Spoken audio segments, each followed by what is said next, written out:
Bonjour, cette vidéo a pour objectif de travailler sur l'étude de documents, que ce soit pour la dissertation ou la troisième partie de l'épreuve composée. Tout d'abord, interrogeons-nous sur la nature des documents. Dans le cadre de la dissertation, on peut tout d'abord voir qu'il y a 3 à 4 documents, dont au plus un texte. Les documents statistiques sont en général des tableaux ou des graphiques. D'autre part, ces documents sont uniquement factuels.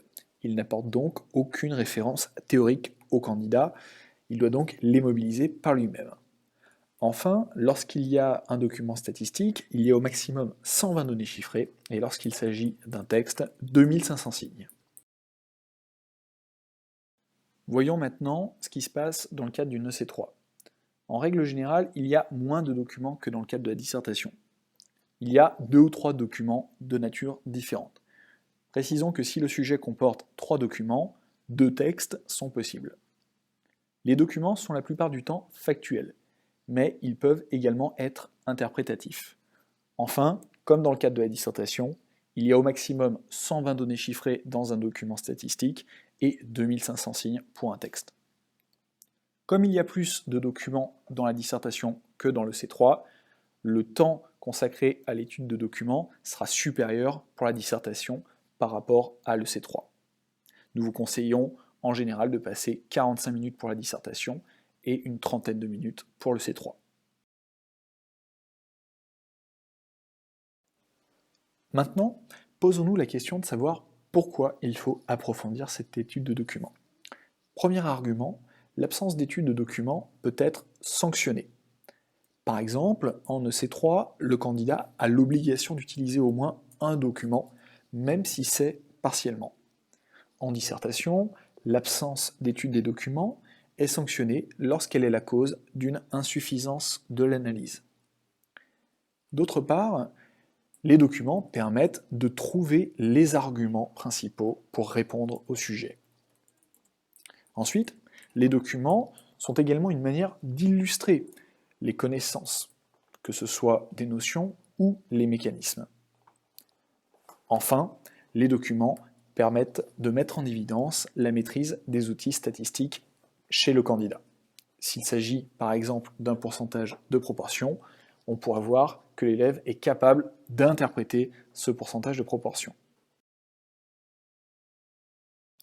Posons-nous maintenant la question de savoir comment étudier les documents.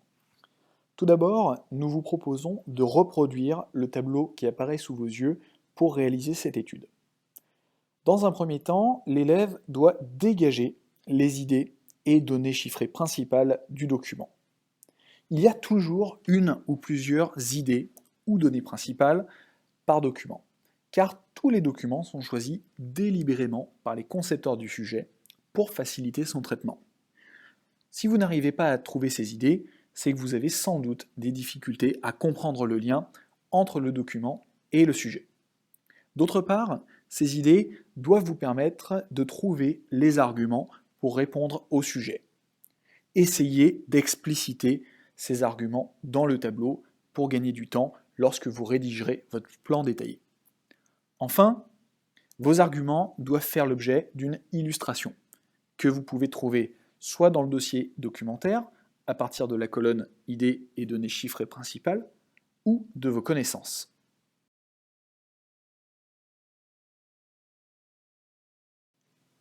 Pensez à reproduire la même opération autant de fois qu'il y a d'idées pour identifier les principaux arguments du document utiles pour traiter le sujet.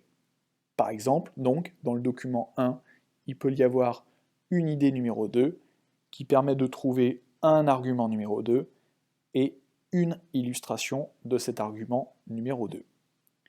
Dans le cas présent, nous n'avons pas retenu de lien entre le document 1 et les autres documents, parce qu'évidemment, c'est le premier document.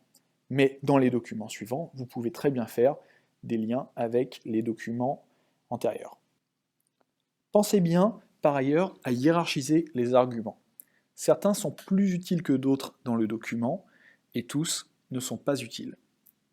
Ce tableau, pour l'étude de documents, vous permet ainsi de faire apparaître les 3 principales parties d'un argument selon la méthode AEI. il y a tout d'abord l'affirmation et l'explicitation qui apparaissent dans la troisième colonne du tableau. Il y a également l'illustration qui apparaît dans la quatrième colonne. En ce sens, l'étude de document est indispensable pour préparer la rédaction du plan détaillé, puis la rédaction finale.